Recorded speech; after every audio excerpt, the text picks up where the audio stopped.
اس کتاب کا اتارا جانا اللہ کی طرف سے ہے جو غالب ہے، حکمت والا ہے۔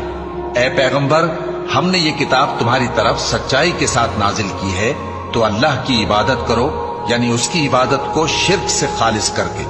دیکھو، خالص عبادت اللہ ہی کے لیے زیبا ہے، اور جن لوگوں نے اس کے سوا اور دوست بنائے ہیں وہ کہتے ہیں کہ ہم ان کو اس لیے پوجتے ہیں کہ وہ ہم کو اللہ کا مقرب بنا دیں۔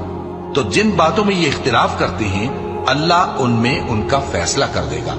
بے شک اللہ اس شخص کو جو جھوٹا ناشکرا ہے ہدایت نہیں دیتا۔ اگر اللہ کسی کو اپنا بیٹا بنانا چاہتا تو اپنی مخلوق میں سے جس کو چاہتا منتخب کر لیتا۔ وہ پاک ہے، وہی ہے اللہ جو اکیلا ہے، بڑا زبردست ہے۔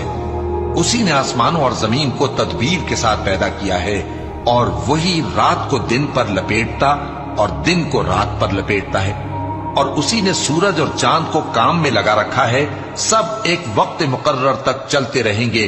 دیکھو، وہی غالب ہے، بخشنے والا ہے۔